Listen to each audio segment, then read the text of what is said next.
تیز بارش نے تو میری زندگی کو عذاب بنا کے رکھ دیا تھا۔ مجھے ہر حال میں میٹنگ کے لیے لاہور پہنچنا تھا، لیکن طوفانی بارش نے ساری فلائٹس کینسل کر کے رکھ دی تھیں، اسی لیے مجبوراً بھاگم بھاگ مجھے ریلوے اسٹیشن جانا پڑا۔ لاہور کی ٹکٹ میں نے ارجنٹ میں ہی خریدی تھی، اسی لیے مجھے اکانومی کلاس کی ٹکٹ ملی تھی۔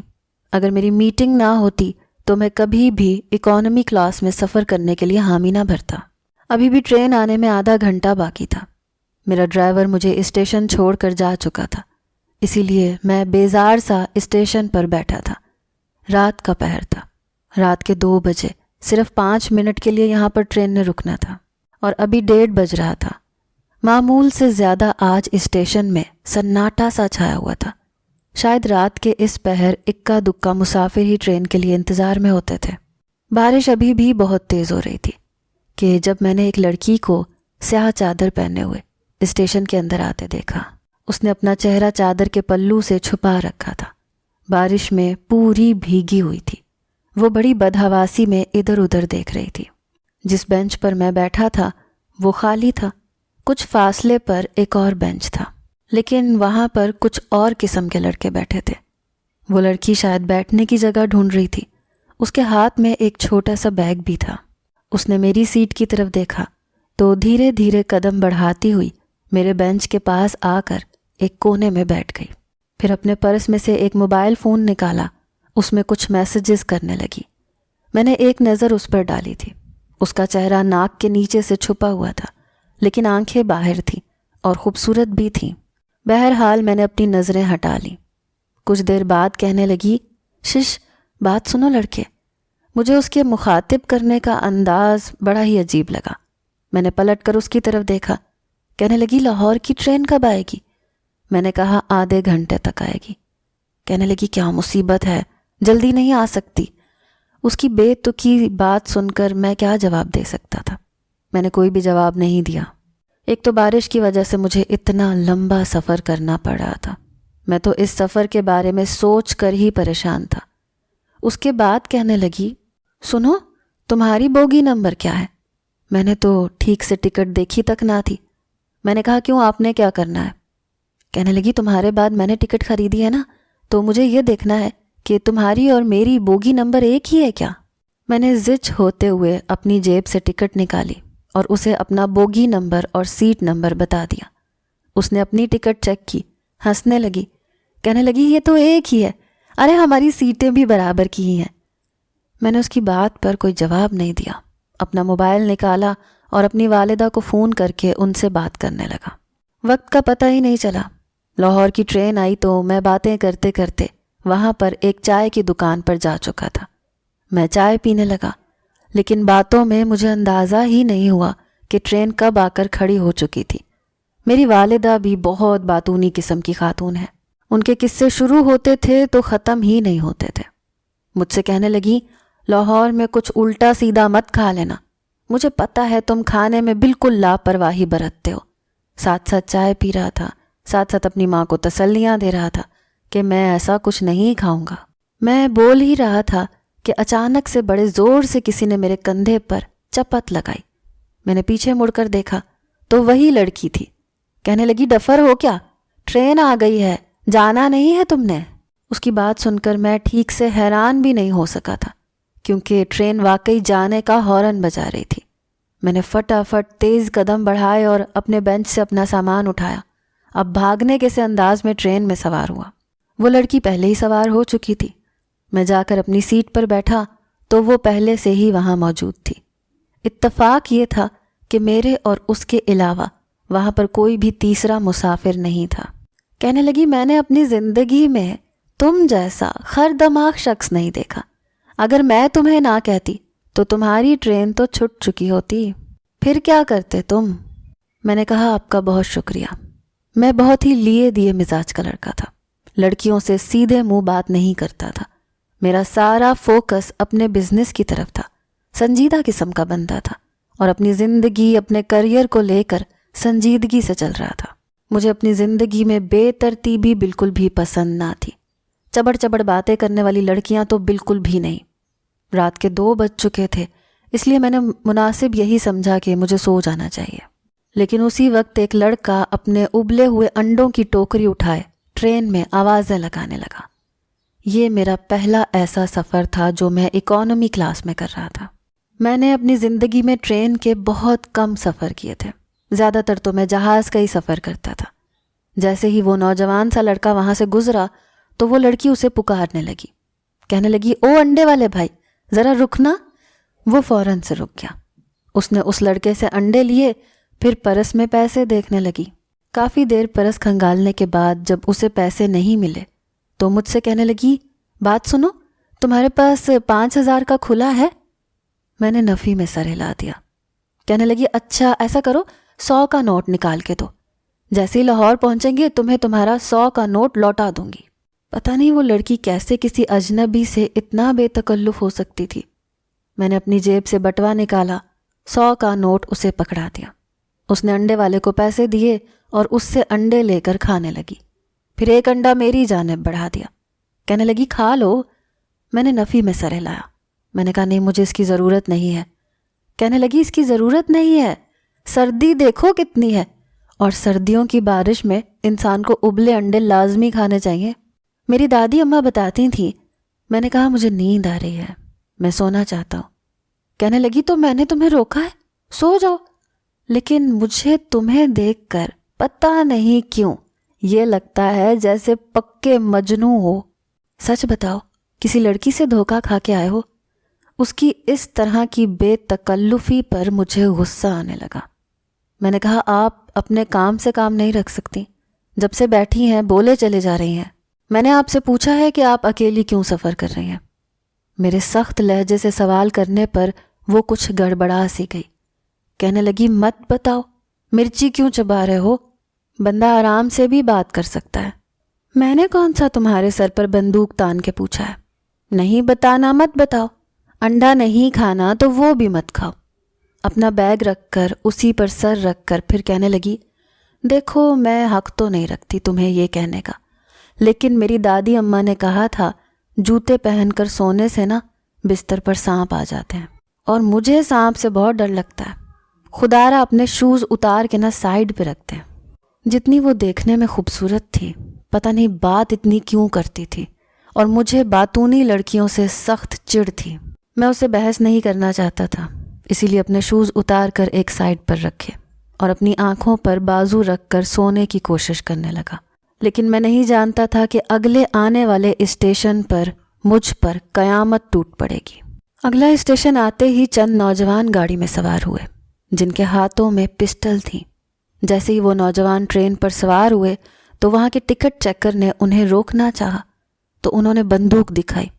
کہنے لگے، ہم کسی کی تلاش میں ہیں، اسی لیے ہمیں روکو گے تو تمہیں بھی گولی مار دیں گے۔ میری آنکھ کھلی تھی، میں نے اپنی آنکھوں سے بازو ہٹایا تو ٹکٹ چیکر یہ کہہ رہا تھا کہ دیکھیں ہم آپ کو ایک ایک کیبن میں گھسنے نہیں دے سکتے۔ وہ کہنے لگے، اگر تم نے ہمیں روکنے کی کوشش کی تو یہ جان لو ہمارے ہاتھ بہت اوپر تک ہیں، سمجھے؟ یہ ہماری عزت کا معاملہ ہے۔ بہرحال مجھے باہر ہونے والے شور سے کوئی خاص سروکار نہیں تھا۔ میری نظر اس لڑکی پر پڑی تو وہ اپنا پورا چہرہ چھپائے ڈری سہمی بالکل کھڑکی سے باہر دیکھے جا رہی تھی۔ میں نے غور کیا تو اس پر لرزہ سا طاری تھا، حالانکہ وہ کوئی ڈرپوک سی لڑکی نہ تھی۔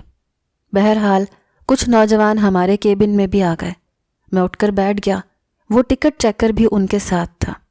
وہ اس لڑکی سے کہنے لگے، لڑکی اپنا پردہ ہٹا کے دکھاؤ ہمیں۔ لیکن وہ کہنے لگی، میں کیوں اپنا پردہ ہٹانے لگی؟ دیکھو میں یہاں پر اپنا چہرہ کسی کو نہیں دکھاؤں گی، میرا شوہر بڑا سخت مزاج ہے۔ پھر مجھ سے کہنے لگی، سنتے ہو جی یہ کیا کہہ رہے ہیں؟ وہ مجھ سے نہ جانے کیوں مخاطب ہوئی۔ میں نے حیرت سے اسے دیکھا۔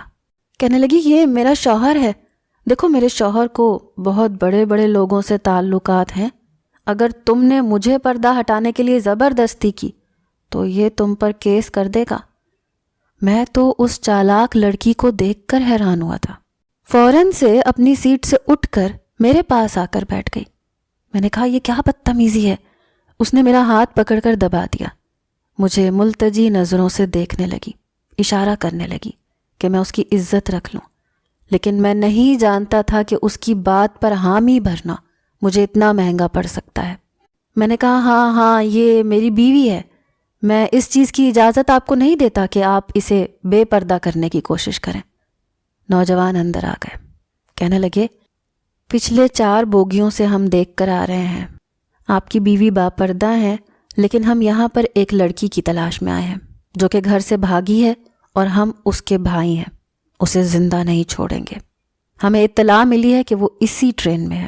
دیکھو اگر تمہارے بڑے بڑے لوگوں سے تعلقات ہیں تو ہمارے بھی بہت سے تعلقات ہیں، ہم ہر حال میں اسے بے نقاب دیکھیں گے، اور اگر یہ وہ لڑکی نہ ہوئی تو ہم یہاں سے چپ چاپ چلے جائیں گے۔ اس میں تماشا بنانے والی کوئی بات نہیں ہے۔ میں اب سمجھ گیا تھا کہ وہ لڑکی گھر سے بھاگ کر آئی تھی۔ میں کیا کر سکتا تھا؟ اس نوجوان نے اس لڑکی سے کہا کہ تم نقاب ہٹاتی ہو یا ہم زبردستی تمہارا نقاب ہٹائیں۔ میں نے سوچا کہ اب تو اس لڑکی کا بھانڈا پھوٹ جائے گا، یہ سوچا کہ اسے اتنا بڑا قدم اٹھانا ہی نہیں چاہیے تھا۔ بہرحال اس لڑکی نے ڈرتے ڈرتے اپنی چادر سے نقاب ہٹایا۔ اس کا چہرہ دیکھتے ہی وہ نوجوان غصے میں آ گئے، اس کے سر پر پستول تان دی، کہنے لگے کیا سوچا تھا تم نے؟ تم ہماری آنکھوں میں دھول جھونک کر بھاگ جاؤ گی۔ اس لڑکی نے میرا ہاتھ پکڑ لیا، کہنے لگی بھائی میں اس سے نکاح کر چکی ہوں، یہ میرا شوہر ہے۔ یہ سننا تھا کہ میرے ہوش و حواس اڑ کے رہ گئے، میں حواس باختہ سا ہو گیا۔ میں نے کہا نہیں میں نے ایسا کچھ نہیں کیا۔ یہ بات سن کر وہ کہنے لگی کیوں گھبرا رہے ہو؟ جو کچھ ہونا تھا ہو چکا، ہم شادی کر چکے ہیں، اب کچھ بھی نہیں ہو سکتا، تم ڈرو مت۔ میں نے اسے غصے سے دیکھا، میں نے کہا کیوں جھوٹ بول رہی ہو؟ کہنے لگی مت دور ہو، پھر اپنے بھائی کے پاس جا کر کھڑی ہو گئی، کہنے لگی نکاح کر لیا ہے، اب جو میرے ساتھ کرنا چاہتے ہیں کر سکتے ہیں۔ وہ نوجوان اس لڑکی کے ساتھ ساتھ مجھے بھی اپنے ساتھ گھسیٹ کر لے گئے۔ میں بار بار کہتا رہا کہ میں نے اس سے کوئی نکاح نہیں کیا، یہ جھوٹ بول رہی ہے، لیکن وہ کہنے لگے کہ ابھی کچھ دیر پہلے تو تم خود اعتراف کر رہے تھے۔ میرے 1000 بار کہنے پر بھی وہ مجھے اپنے ساتھ لے گئے۔ اس لڑکی کے 5 بھائی تھے اور وہاں چچا بھی تھے۔ سارا خاندان ایک بہت بڑے گھر میں رہتا تھا۔ سارے مرد مجھے گھیر کر بیٹھ گئے۔ میں یہ کہہ کے تھک گیا کہ یہ لڑکی جھوٹی ہے، میرا اس سے کوئی نکاح نہیں ہوا، لیکن وہ لڑکی یہی کہے جا رہی تھی کہ یہ آپ لوگوں کے ڈر کی وجہ سے انکار کر رہا ہے۔ پھر کہنے لگی کہ آپ لوگوں کو ہمیں مار کے کیا ملے گا؟ ویسے بھی یہ کوئی چھوٹا موٹا معمولی سا بندہ تھوڑی ہے، اچھا خاصا بزنس مین ہے، دیکھو اس کے کپڑے دیکھو، کیا کوئی آوارہ لگتا ہے؟ میں نے پینٹ کوٹ پہن رکھا تھا کیونکہ مجھے تو جہاز میں سفر کرنا تھا۔ تیز بارش کی مجبوری مجھے اسٹیشن پر لے آئی تھی، اور اب وہ لڑکی میرے حلیے کا ناجائز فائدہ اٹھا رہی تھی۔ اس کے چچا اور باپ نے مجھ سے میرے کام کے بارے میں پوچھا۔ میں نے کہا کہ میں نے اسے کبھی نہیں دیکھا۔ پھر میں نے اپنے بزنس کا بھی بتا دیا۔ میں کراچی شہر میں جانے مانے بزنس مینز میں شمار ہوتا تھا۔ یہ سن کر وہ کہنے لگے کہ پھر تمہیں یوں بھگانے کی کیا ضرورت تھی؟ تم ایسے رشتہ بھیجتے، ہم تمہارا رشتہ قبول کر لیتے۔ میں تو ان کی بات سن کر حیران تھا۔ میں نے کہا آپ کو سمجھ کیوں نہیں آتی؟ آپ کی بیٹی جھوٹ بول رہی ہے۔ پھر وہ کہنے لگے کہ دیکھو جو ہو گیا سو ہو گیا، لیکن ہم نہیں چاہتے کہ ہماری بچی بھاگ کر جائے۔ تم نکاح کر چکے ہو ٹھیک ہے، لیکن ہم اپنی پوری برادری کے سامنے دوبارہ سے نکاح کروائیں گے تاکہ سب کو یہ پتہ چل سکے کہ جو کچھ ہوا ہے ہماری رضامندی سے ہوا ہے، کیونکہ ابھی تک تمہارے نکاح کی خبر کسی کے پاس نہیں پہنچی۔ میرے نہ کہنے پر بھی میرا نکاح اگلے روز ہی تانیہ سے کر دیا گیا۔ انہیں اپنی بیٹی کی بات پر بھروسہ تھا لیکن میری بات پر نہیں۔ پھر وہ کچھ بدمعاش قسم کے بھی تھے، مجھے گھر سے نکلنے ہی نہیں دیا، ایک کمرے میں بند کر رکھا تھا۔ آپ نے سنا ہوگا کہ لڑکیوں کے ساتھ زبردستی کی جاتی ہے، لیکن ایک لڑکا ہوتے ہوئے میں بے بس ہو چکا تھا۔ انہوں نے میری والدہ تک کو بلا لیا جو ہکا بکا مجھے دیکھے جا رہی تھی۔ وہ مجھ سے کہنے لگی یہ کون سی میٹنگ تھی تمہاری؟ اگر تم نے لڑکی پسند کر لی تھی تو تم مجھ سے بات کرتے، تمہیں شرم نہیں آئی تم کسی کی بچی کو گھر سے بھگاتے ہوئے؟ میں نے کہا ماں آپ بھی مجھے ایسا سمجھتی ہیں؟ کہنے لگی سب کچھ تمہارے سامنے ہے، اور کیا سمجھوں میں نے چپ رہنے میں ہی عافیت سمجھی۔ اس کے ناٹک میں اس کا 2 منٹ کا ساتھ دینا مجھے بہت مہنگا پڑ گیا تھا۔ شادی کے بعد مجھے رخصت کروا کر اسے اپنے گھر بھی لانا پڑا۔ پورے راستے میں نے اس لڑکی سے کوئی بات نہیں کی کیونکہ میری والدہ بھی گاڑی میں موجود تھی۔ میں نے سوچا کہ کمرے میں لے جا کر اس سے بات کروں گا، یہ کیا کھیل کھیلا ہے اس نے میرے ساتھ، یہ کیا تماشا بنایا ہے۔ لیکن جیسے ہی میں کمرے میں داخل ہوا تو وہ لڑکی تو ہنسے جا رہی تھی، کہنے لگی شکر ہے سب کچھ ٹھیک سے ہو گیا، ورنہ مجھے تو لگا تھا میرے گھر والے مجھے جان سے ہی مار ڈالیں گے۔ پھر کہنے لگی وہ تو تم دولت مند تھے اس لیے میرے گھر والوں نے کچھ نہیں کہا، تمہارا دماغ درست ہے، یہ کیا کھیل کھیلا ہے تم نے میرے ساتھ۔ کہنے لگی میری مجبوری تھی، اصل میں کسی لڑکے سے محبت کرتی ہوں، لیکن مسئلہ یہ ہے کہ وہ زیادہ امیر نہیں ہے، میں جانتی تھی میرے گھر والے کبھی بھی میری شادی اس سے نہیں کریں گے۔ پھر کہنے لگی میں اس کی خاطر ہی گھر سے بھاگی تھی، لیکن اسٹیشن پر آیا ہی نہیں تھا، اس سے پہلے کہ اسٹیشن پر وہ پہنچتا لاہور کی ٹرین آ چکی تھی، اس لیے مجھے ٹرین میں سفر کرنا پڑا۔ پھر اس کا میسج مجھے آیا وہ مجھے حیدرآباد میں ملے گا، لیکن اس سے پہلے میرے بھائی مجھ تک پہنچ گئے، میرے پاس اور کوئی راستہ نہیں تھا، اس لیے میں نے تمہارے ساتھ غلط کیا، کیونکہ تمہارے حلیے سے لگتا تھا کہ تم کوئی امیر قسم کے لڑکے ہو، مجبوراً ہی ٹرین کا سفر کر رہے ہو۔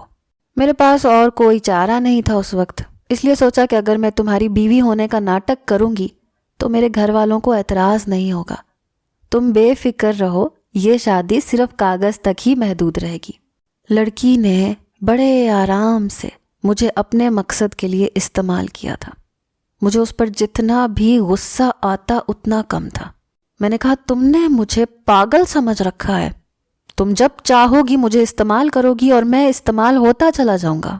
کہنے لگی دیکھو یہ میری سب سے بڑی مجبوری تھی، تمہیں کیا فرق پڑتا ہے، تم ایک مرد ہو، جب چاہے طلاق دے سکتے ہو، دوسری شادی کر سکتے ہو، لیکن میرے والدین میری شادی کبھی اس لڑکے سے نہیں کرتے۔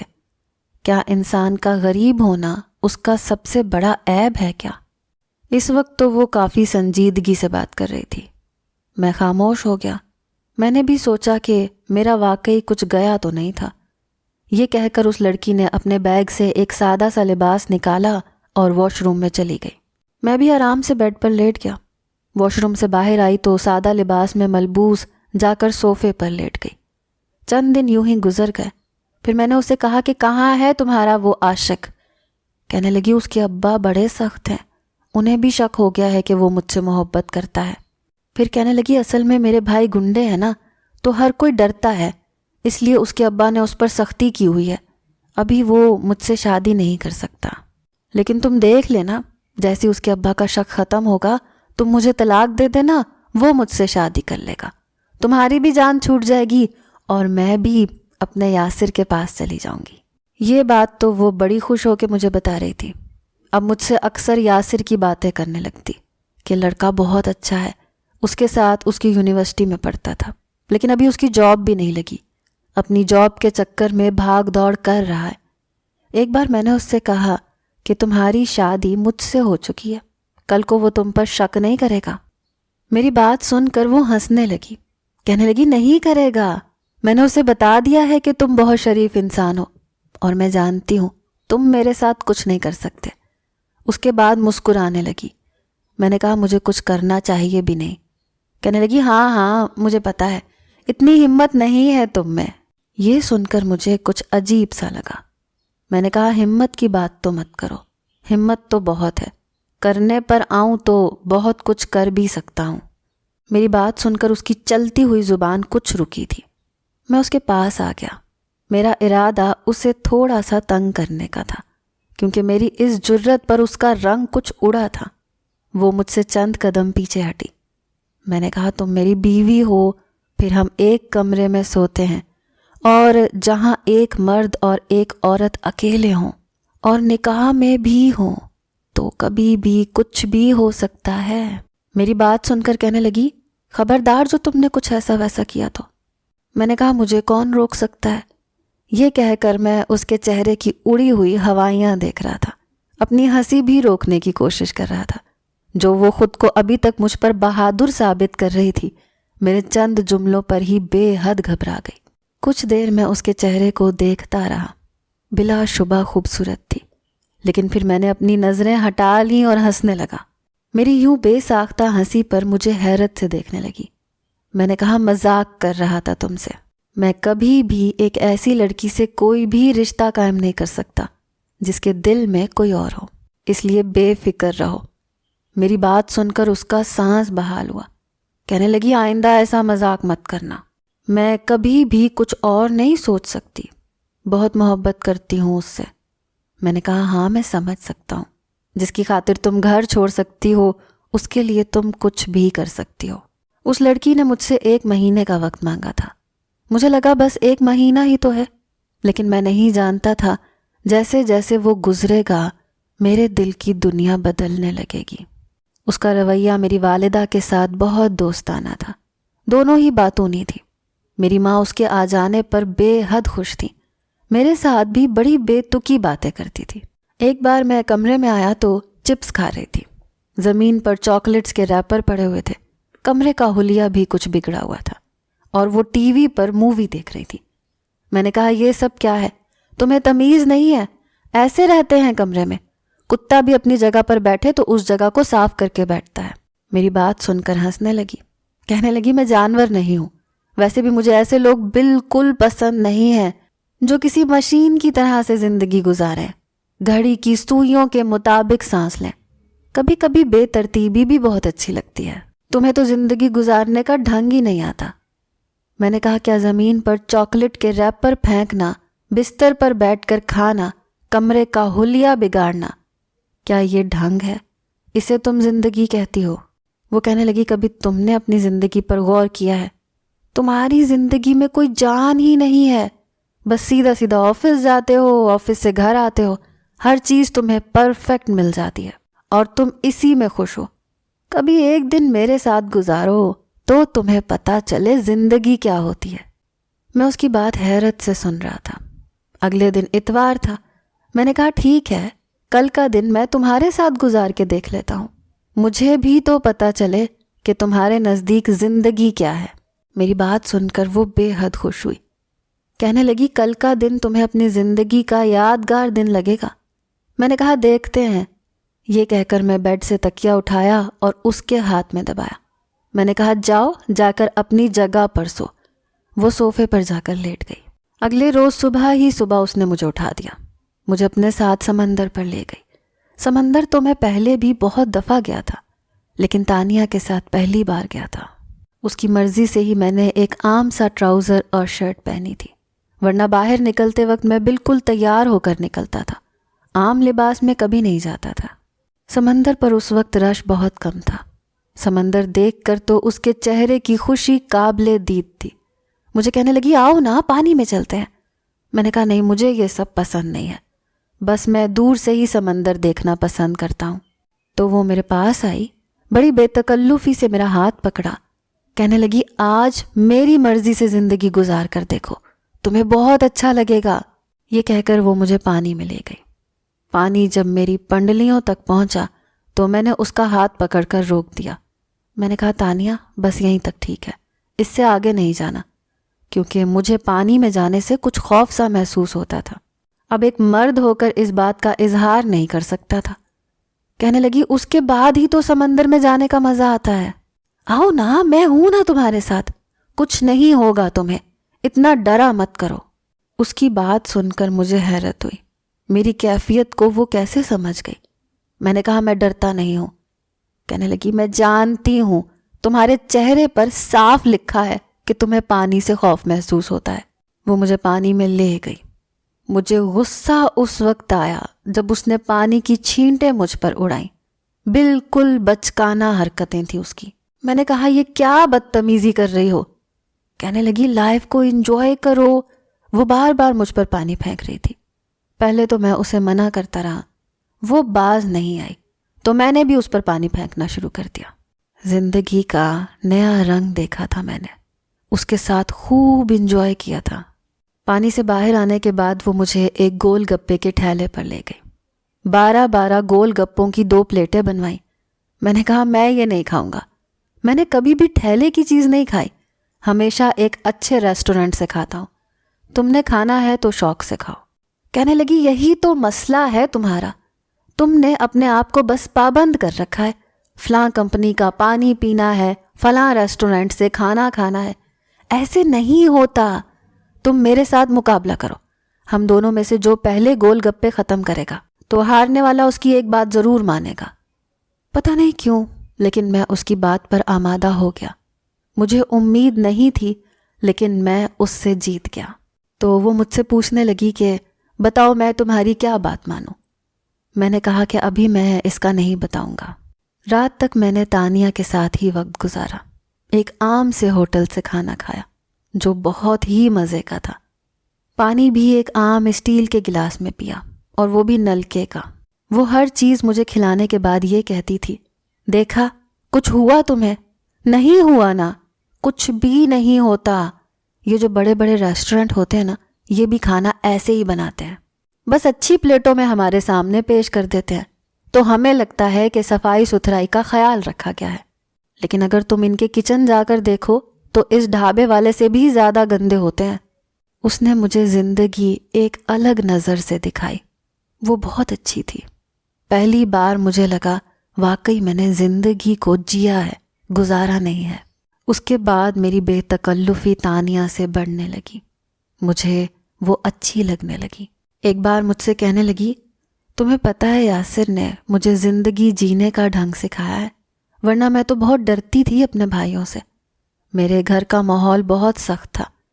بس پھر یاسر کی تعریفیں کرنے لگی، اس کے بارے میں باتیں کرنے لگی، لیکن پہلی بار مجھے اس کے منہ سے یاسر کا نام برا لگ رہا تھا۔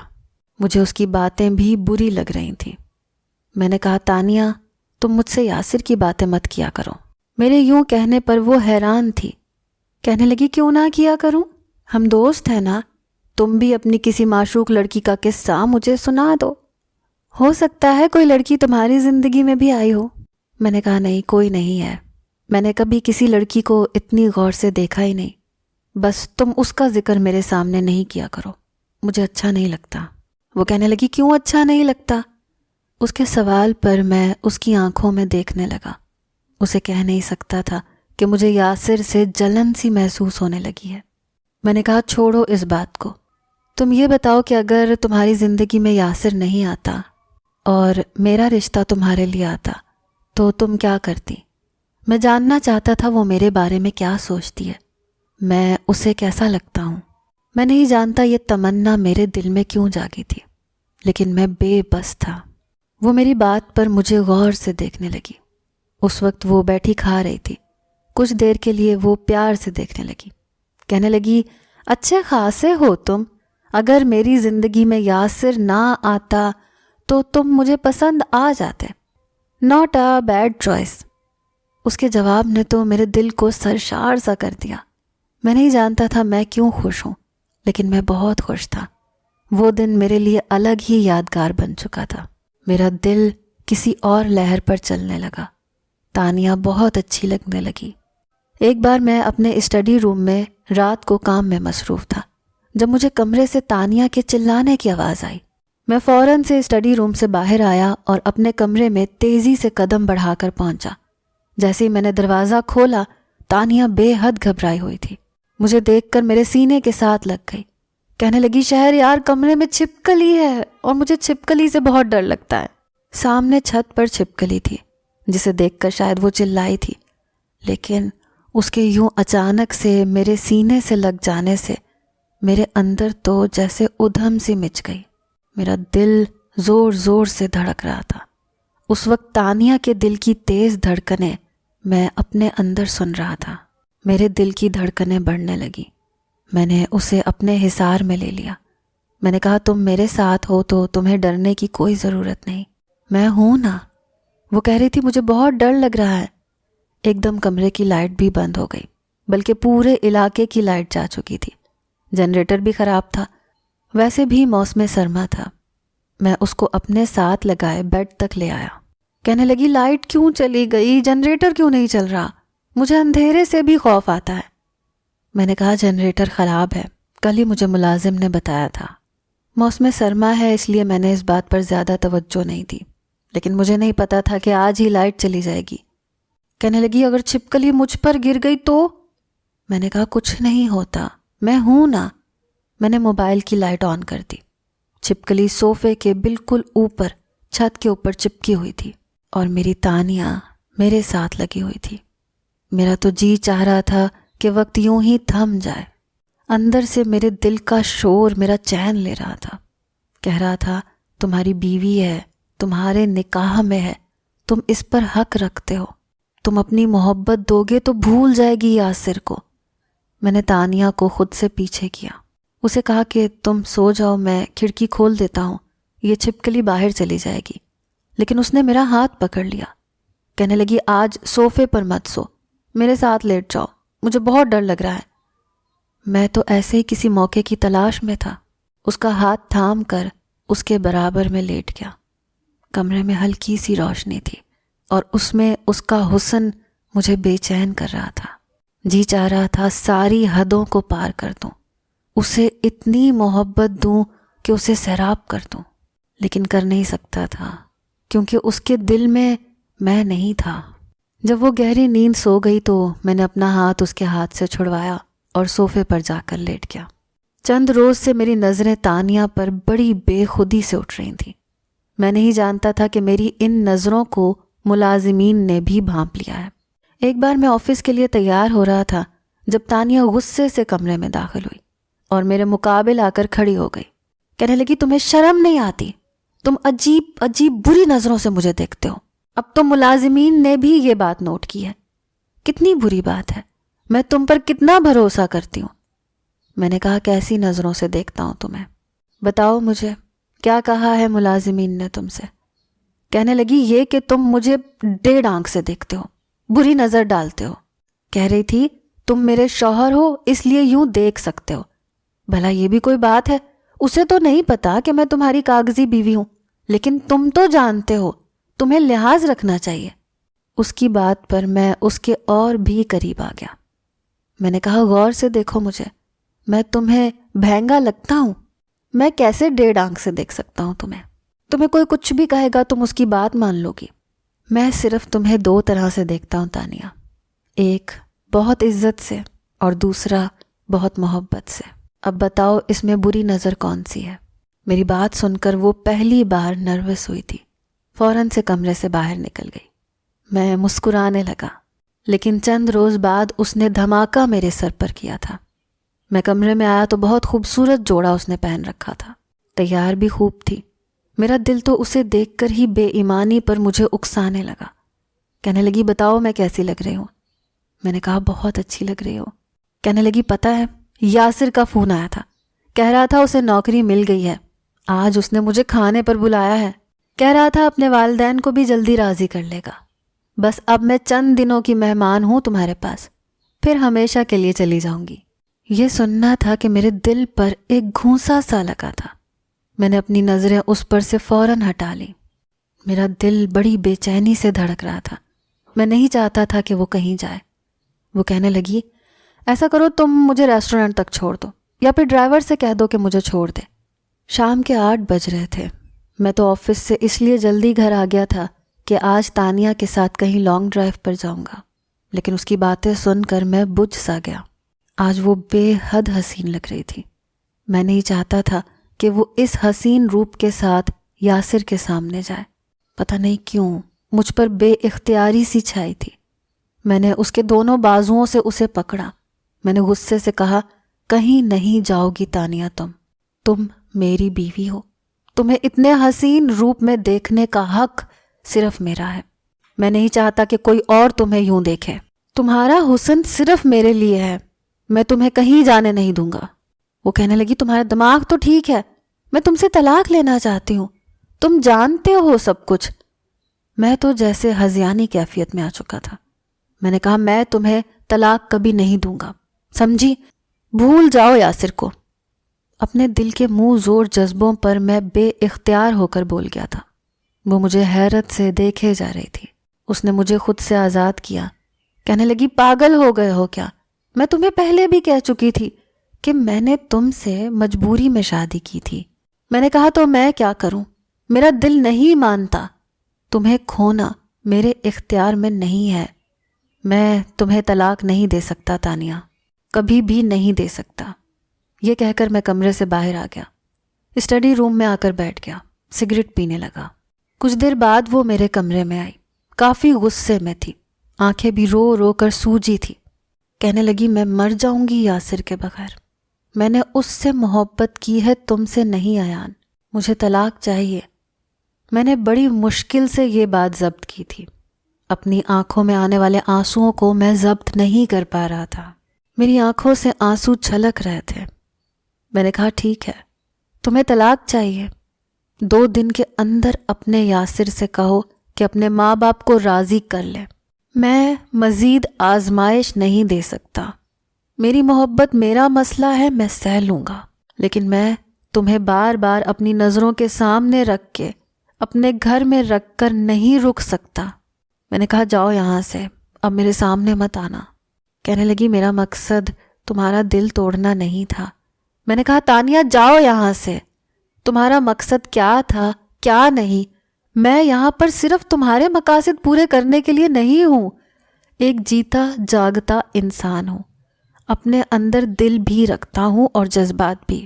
آسان نہیں ہوتا ایک مرد کے لیے اپنے نکاح میں آئی ہوئی لڑکی کے ساتھ ایک کمرے میں بنا چھوئے اس کے ساتھ رہنا، لیکن میں نے یہ آزمائش دی ہے، مزید کوئی آزمائش نہیں دے سکتا۔ یا تو میری زندگی سے ہمیشہ کے لیے چلی جاؤ اور 2 دن کے اندر ہی چلی جاؤ، یا پھر میں تمہیں کبھی بھی جانے نہیں دوں گا، تمہارے پاس صرف 2 دن ہے۔ میری بات سن کر وہ کمرے سے باہر چلی گئی۔ میں نے پوری رات اسٹڈی روم میں سگریٹ پی پی کر گزاری تھی۔ اگلی صبح مجھے بخار ہو گیا تھا، لیکن میں تانیہ کے کمرے میں نہیں گیا، گیسٹ روم میں جا کر لیٹ گیا۔ بخار کی شدت زیادہ تھی، اس لیے میں نیم غنودگی میں تھا۔ مجھے لگا جیسے مجھے ماتھے پر کوئی پانی کی پٹیاں کر رہا ہے۔ دیکھا تو تانیہ تھی۔ میں نے غصے سے اس کا ہاتھ جھٹک دیا۔ میں نے کہا یہاں کیا کرنے آئی ہو، جاؤ یہاں سے۔ وہ کہنے لگی تمہیں بہت تیز بخار ہے۔ میں نے کہا مر تو نہیں گیا نا، میں مر بھی جاؤں تو تمہیں کوئی فرق نہیں پڑے گا، جاؤ یہاں سے۔ میری بے رخی پر وہ وہاں سے آنسو بہاتے ہوئے باہر چلی گئی۔ میں بھی کیا کرتا، انسان تھا، پتھر تو نہیں تھا۔ جب میرا بخار کچھ ٹوٹا تو میں کمرے سے باہر آیا۔ یہ ملازم سے پتہ چلا کہ وہ گھر سے جا چکی ہے۔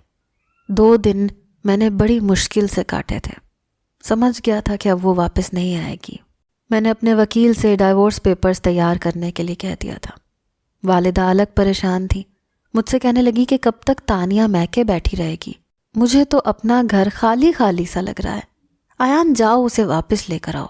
میں نے کہا اب نہیں آئے گی وہ۔ کہنے لگی کیوں نہیں آئے گی؟ میں نے کہا اماں میرا تانیہ سے جھگڑا ہو گیا ہے، میں اسے طلاق دے رہا ہوں۔ میری ماں نے چونک کر میرے منہ پر تھپڑ مار دیا۔ کہنے لگی ذرا سی بات پر طلاق دو گے؟ جان نہیں لے لوں گی میں تمہاری۔ میں انہیں کیا بتاتا کہ میری جان ہی تو نکل چکی ہے، پتہ نہیں وہ کیوں میری زندگی میں آئی تھی، میرا سب کچھ مجھ سے چھین کر جا چکی تھی۔ وکیل نے ڈائیورس کے پیپرز تیار کر دیے تھے۔ میں نے تانیہ کو کال کی، پہلی بیل پر اس نے فون اٹھایا۔ میں نے کہا کہ طلاق کے پیپرز تیار ہو گئے ہیں، تم کورٹ میں ہی آ جانا، میں بھی سائن کر دوں گا اور تم بھی سائن کر دینا، اور پھر یاسر سے کر لینا شادی۔ اس نے مجھے کوئی جواب نہیں دیا۔ اگلے دن کورٹ میں وہ وکیل کے سامنے موجود تھی، لیکن آنکھیں بری طرح سے سوجی ہوئی تھیں۔ میں نے بس ایک نظر اسے دیکھا تھا اور دل تڑپ کر رہ گیا تھا کہ اب وہ کیوں رو رہی ہے، اسے اس کی ہر خوشی ملنے جا رہی تھی، پھر رو رو کر آنکھیں اس نے کیوں سجا رکھی تھیں۔ سامنے رکھے طلاق نامے پر سائن کرنے سے پہلے میرے ہاتھ بری طرح سے کانپ رہے تھے۔ میرا جی نہیں چاہ رہا تھا کہ میں اس پر سائن کروں۔ میرے ہاتھوں کی کپ کپاہٹ تانیہ بھی دیکھ رہی تھی۔ ایک دم سے اس نے وہ کاغذ پکڑے اور پھاڑ کر کئی ٹکڑوں میں تقسیم کر کے میرے ساتھ لگ کر رونے لگی۔ کہنے لگی ایان مجھے طلاق نہیں چاہیے، میں نہیں جانتی کب اور کیسے، پر میں تم سے محبت کرنے لگی، یاسر سے بھی زیادہ۔ جب سے تمہارا گھر چھوڑا مجھے ایک پل چین نہیں آ رہا تھا، بار بار مجھے تمہارا خیال آ رہا تھا۔ اب تو مجھے احساس ہو گیا ہے کہ شادی مذاق نہیں ہوتی، نہ ہی نکاح کوئی کھیل ہوتا ہے، یہ دلوں کی ڈوریوں کو باندھ کے رکھ دیتا ہے۔ میں نے یاسر سے انکار کر دیا ہے، اسے کہہ دیا ہے کہ میں اس سے شادی نہیں کر سکتی۔ وہ ایسی بیوقوف تھی، اسے یہ تک احساس نہیں تھا کہ سامنے وکیل اپنی کرسی پر بیٹھا اسے میرے سینے سے لگے اظہار محبت کرتے ہوئے دیکھ بھی رہا ہے، سن بھی رہا ہے، اور ساتھ میں نظر جھکائے مسکرا بھی رہا ہے۔ میں نے اس کے کان کے قریب جا کر کہا، تانیہ، ہم یہاں اکیلے موجود نہیں ہیں، گھر پر جا کر بات کریں گے۔ میری بات سن کر وہ ایک دم مجھ سے پیچھے ہٹی تھی، خفت میں مبتلا ہوئی تھی۔ واپسی کا سفر میرے لیے خوشیوں سے بھرا ہوا تھا، کیونکہ میری بیوی میرے ساتھ تھی۔ وہ سمجھ گئی تھی کہ نکاح نکاح ہوتا ہے، کوئی کھیل نہیں ہوتا۔